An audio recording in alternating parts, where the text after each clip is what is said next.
बिस्मिल्लाहिर्रहमानिर्रहीम। अल्लाह का लाख लाख शुक्र है कि ज़िंदगी में कोई ऐसी गलती सरजद नहीं हुई जिसका मुझे कभी पछतावा हो। माँ सिवाय एक के और उसकी निशानियाँ मैंने महफूज रखी है। मेरे पाकिस्तानियों, कभी भी किसी के अल्फाज से मुतासिर होकर आपने वो गलती नहीं करनी। अपनी एनर्जीज और अपना वक्त ऐसे टुच्चे लोगों के पीछे बर्बाद नहीं करना। ये मेरा सबक है और इसी सबक को मद्देनजर रख के मैंने वो निशानियां संभाल के रखी हुई है। मेरे पाकिस्तानियों, मैं यूनिवर्सिटी में था तो अपने पॉकेट मनी से मैंने ये 4 किताबें खरीदी थी और आज की दिन तक अगर किताब लेने के बाद भी मुझे कभी पछतावा हुआ है तो वो ये है।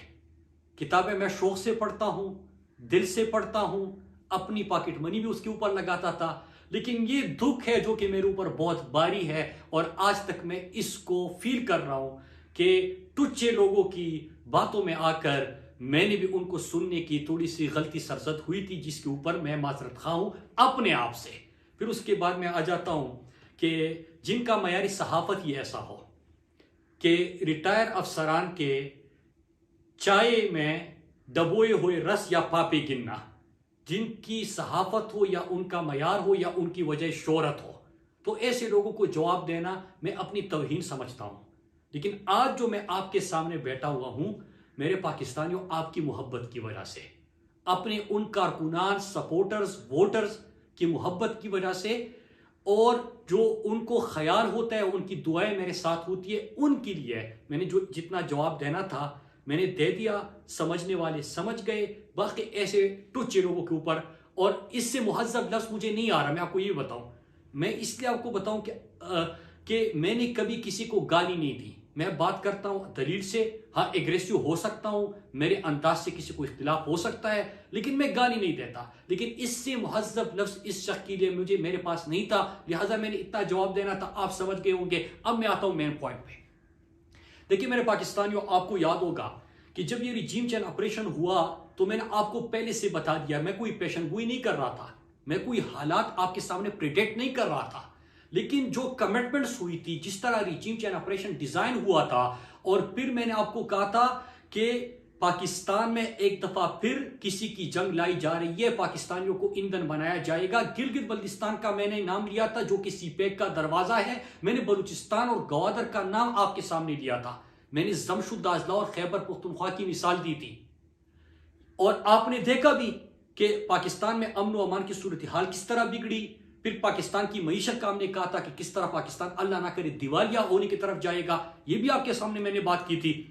लेकिन आज मैं आपके सामने उसके ऊपर बात नहीं करूंगा। मैं कल इंशाअल्लाह आपके सामने एक दफा फिर वो सिलसिला शुरू करूंगा कि रिजीम चेंज ऑपरेशन में क्या कमिटमेंट्स हुई, उसके पाकिस्तान के ऊपर क्या असरात होंगे, हमारे अमन व अमान और हमारे लोगों को किस तरह ईंधन बनाने की तरफ हम बढ़ रहे हैं या ये बढ़ रहे हैं।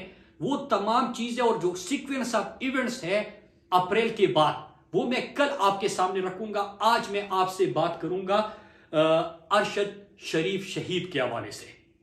मेरे पाकिस्तानियों, यहां पे चंद चीजें आज मैं पहली दफा आपके सामने खुद लेके आया हूं। अरशद भाई की जब शहादत हुई तो उसके बाद हम सबका मुतालबा था, आपका भी मुतालबा था कि सुप्रीम कोर्ट एक जुडिशल कमीशन बनाए जहां पे हम सब जाएं और जो जो अभी हमारे साथ अरशद भाई ने शेयर किया था वो हम उनके गोश गुजार करें।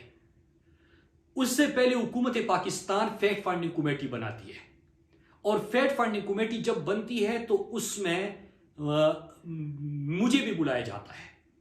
फैक्ट फाइंडिंग कमेटी के सामने मैंने 2 दफा तहरीरी बयान, स्टेटमेंट या उनसे फैक्ट फाइंडिंग की डायरेक्शन को ठीक करने के लिए, कातिलों को पहुंचने तक के पहुंच सके उधर, उसके लिए मैंने 10 से 15 सवाल उनको बताए थे, अगर आपको याद हो, जिसमें FIRs, जाली FIR किसने दर्ज किए, किसके कहने पे दर्ज हुए, कंप्लेनेंट्स कौन थे, कौन धमकियां देने गया था अरशद भाई को के घर, किसने अरशद भाई को बुला के उनको लाइन चेंज करने का कहा था, किसने FIA, जब अरशद भाई दुबई जा रहे थे तो FIA के जो इमिग्रेशन काउंटर होता है वहां से अरशद भाई की तस्वीर लीक कर दी।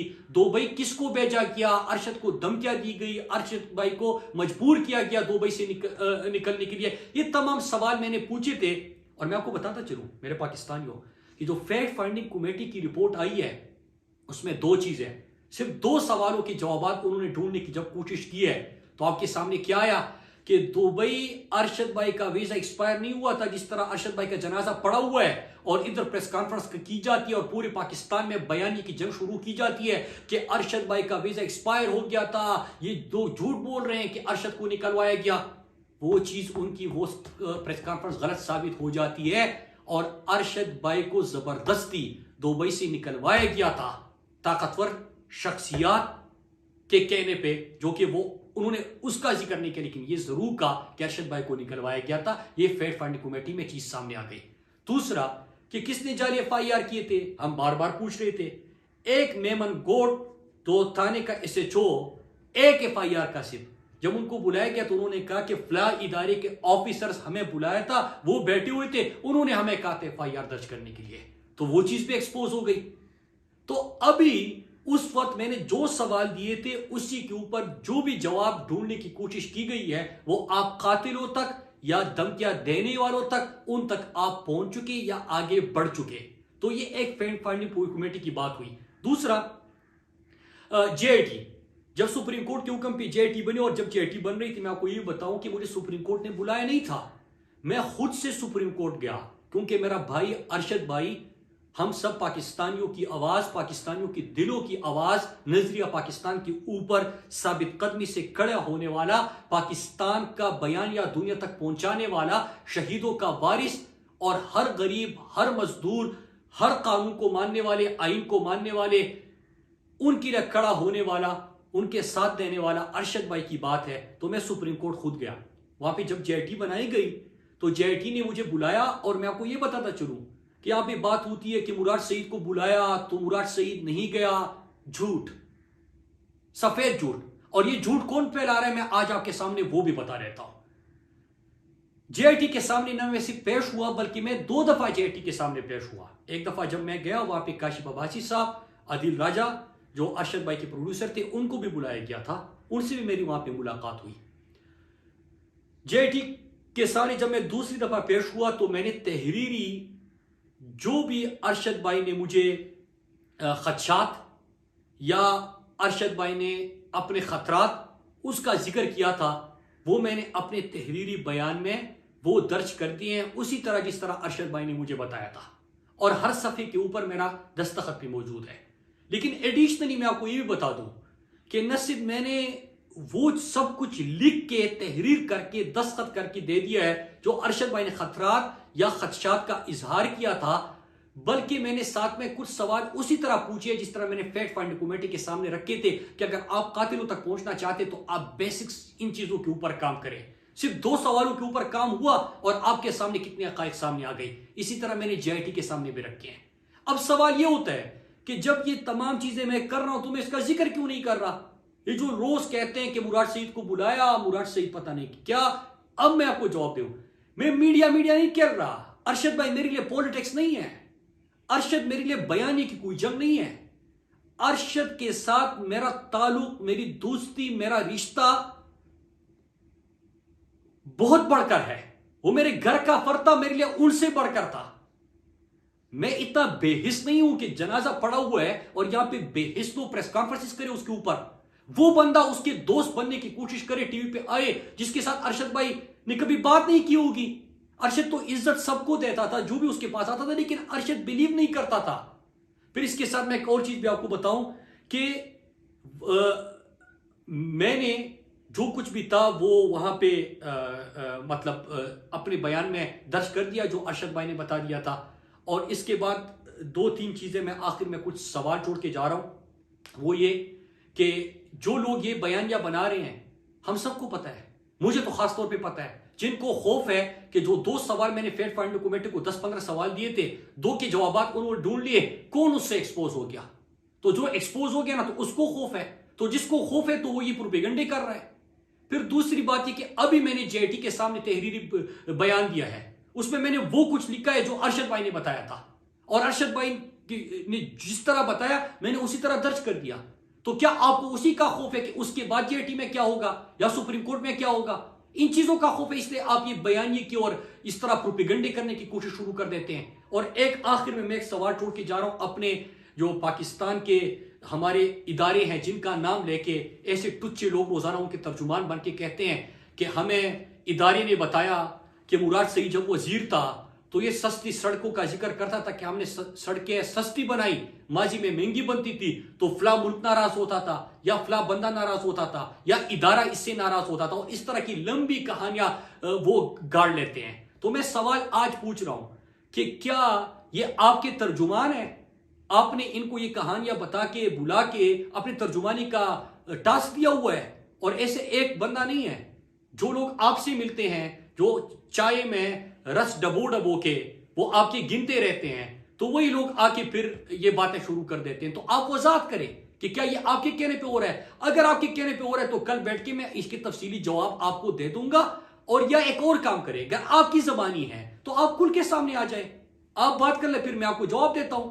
तो मेरे पाकिस्तानियों में एक चीज बताऊं कि अरशद भाई के हवाले से मैं जेआईटी में भी, सुप्रीम कोर्ट में भी, और मैं ये अज़म करता हूं, मेरा बिलीफ है कि मैं सुप्रीम कोर्ट में, मुझे कभी नहीं बुलाया गया, मैं खुद जा रहा हूं और मैं सुप्रीम कोर्ट हर दिन जाऊंगा। जब भी अरशद भाई का केस होगा, जो भी दरवाजा खटखटाना हुआ मैं वो खटखटाऊंगा।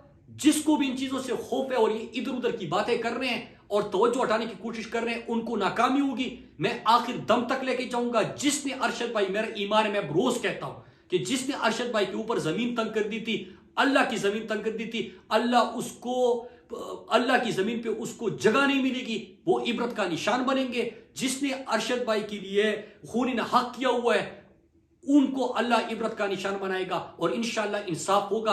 अरशद इनके गले पड़ेगा।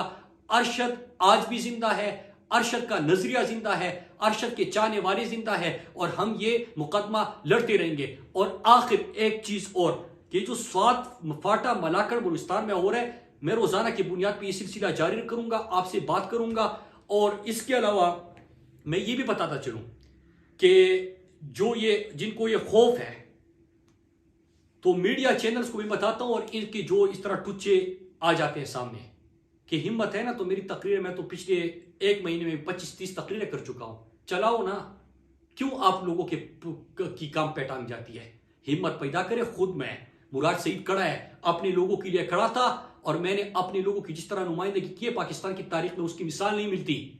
कि आप लोग जो किसी और की जंग हमारे घरों तक लेके आ रहे थे, अल्लाह का शुक्र है कि मलाकड़ में आपको नाकामी हो गई। और मैं अपने मलाकड़ के लोगों को कहता हूं कि अपने आंख और कान दोनों खुले रखना, और बाकी जो इस चीज के हवाले से गुफ्तगू है मैं कल इंशाल्लाह आपके सामने रखूंगा। आप सबका बहुत शुक्रिया। पाकिस्तान जिंदाबाद।